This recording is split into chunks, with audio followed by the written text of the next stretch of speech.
E aí, gente, o vídeo de Halloween desse ano é sobre uma das franquias que eu mais gosto: Pânico.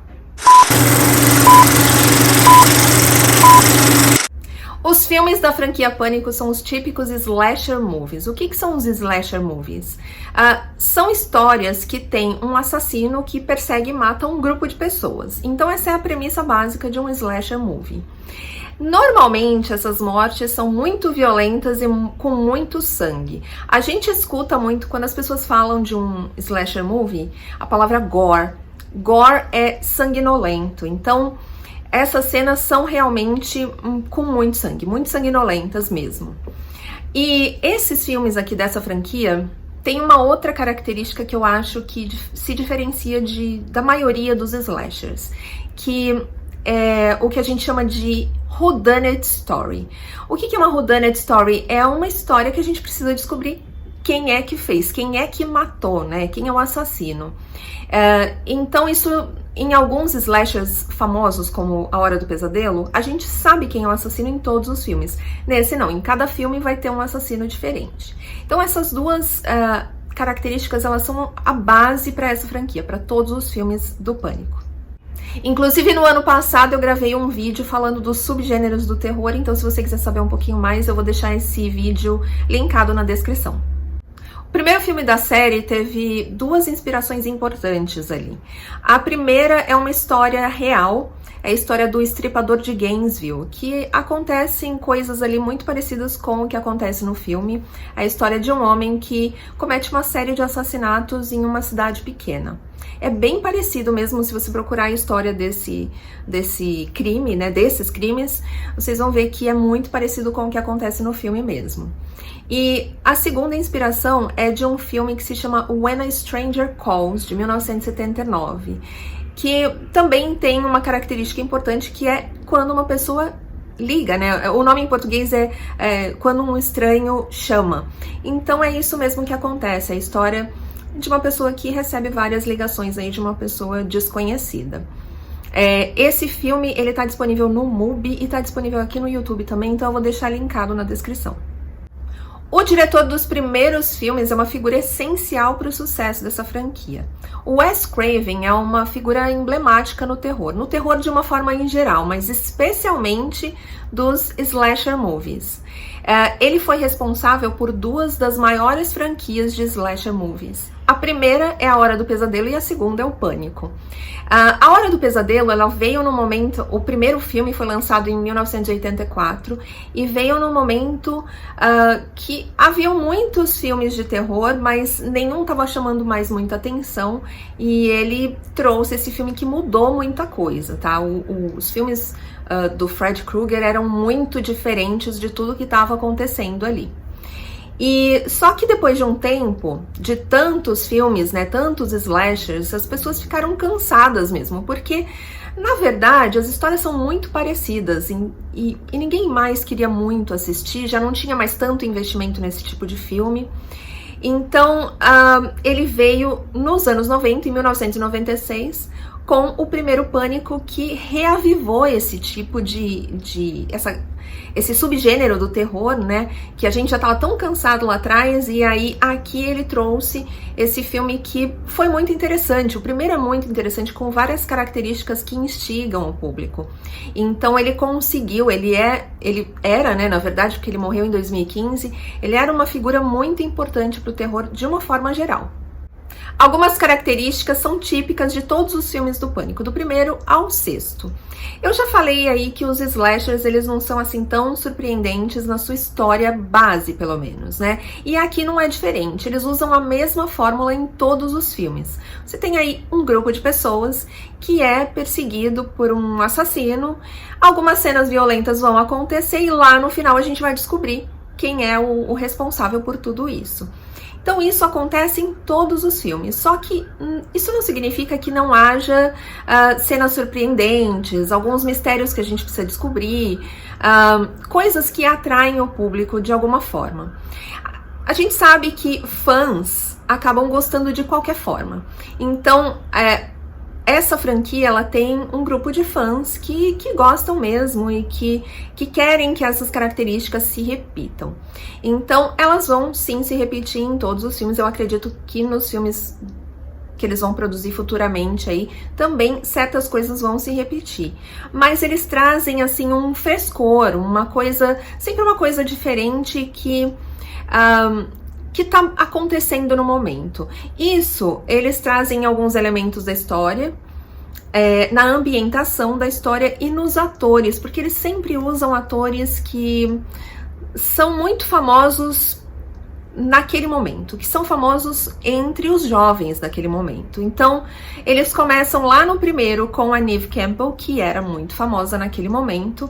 Ela era uma das... não era a única, mas era uma das atrizes que eram muito famosas aí entre os jovens. E no último a gente tem a Jane Ortega, que é muito famosa agora, principalmente por causa do Wandinha. Então, eles conseguem ir colocando pessoas que vão atrair o público de qualquer forma. Eu vou colocar aqui algumas imagens de pessoas, de atores que apareceram como coadjuvantes, mas eles eram figuras importantes na história e eram, sim, atores que estavam fazendo sucesso entre os jovens daquele momento. Então eu acho que tem uma coisa assim muito do retrato daquela época. Eu acho que esses filmes, eles mostram bem o retrato do momento que eles foram produzidos. Então eu acho bem interessante. Essa é uma característica muito legal do Pânico que eu gosto. Uma outra coisa que aparece em todos os filmes é o uso da metalinguagem. A metalinguagem nada mais é o filme dentro do filme. Isso acontece na TV também, em outros tipos de obra, mas aqui eu vou focar no que acontece no Pânico.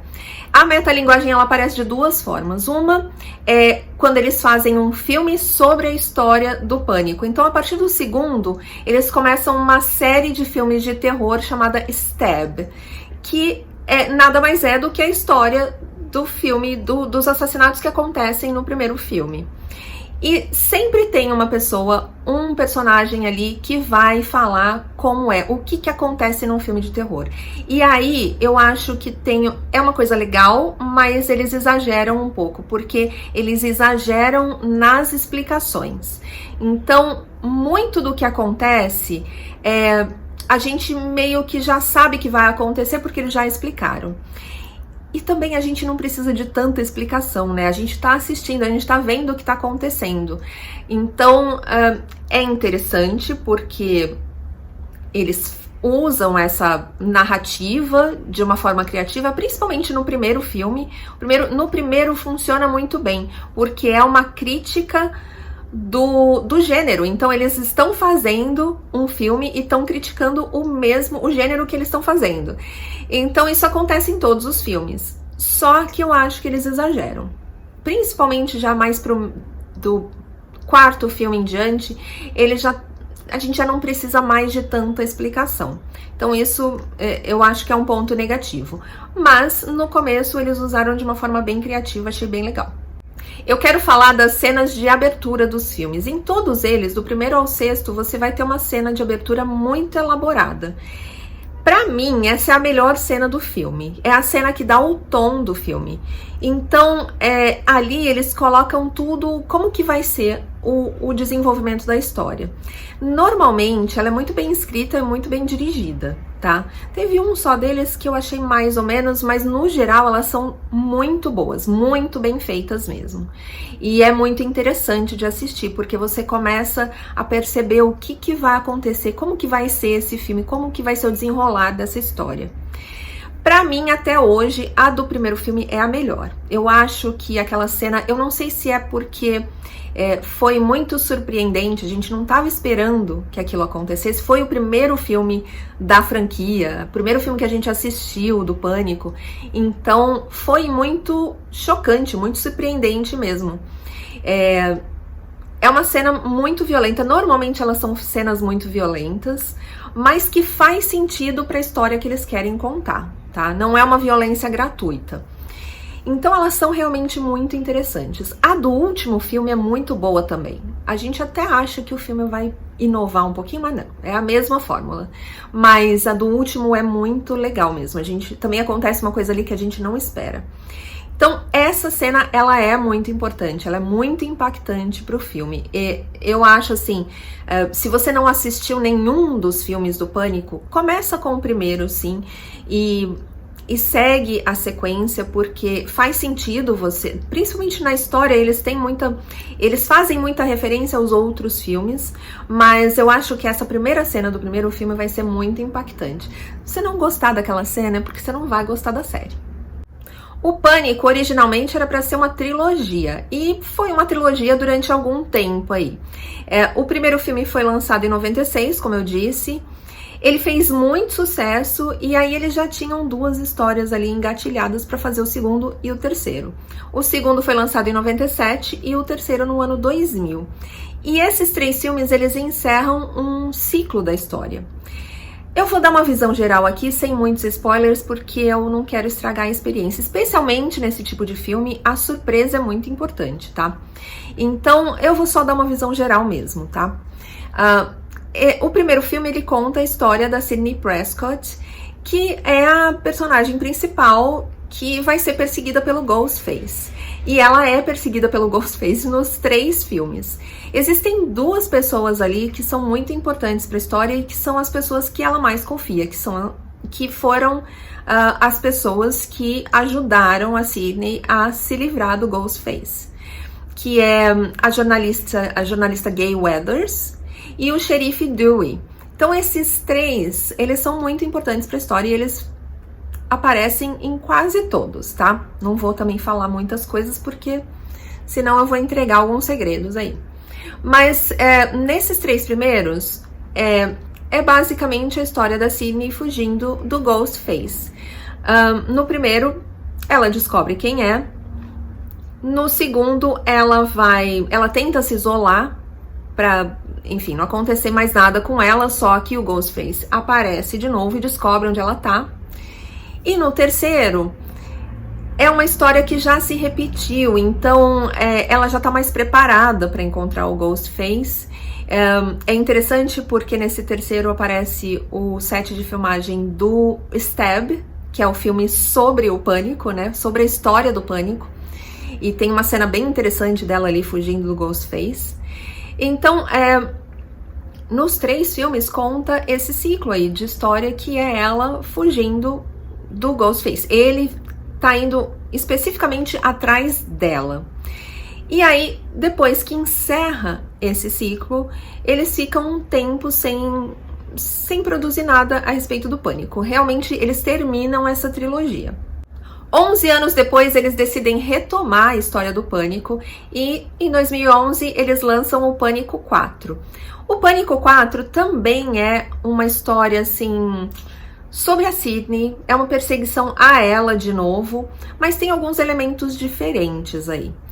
Esse filme, ele não foi muito bem sucedido. Eu acho que a ideia inicial era fazer uma segunda trilogia, só que como o filme não foi muito bem sucedido, eles desistiram. Ficaram só nesse quarto filme aí, como se fosse um reboot da trilogia, mas eles pararam por aí mesmo porque realmente não foi o resultado que eles esperavam.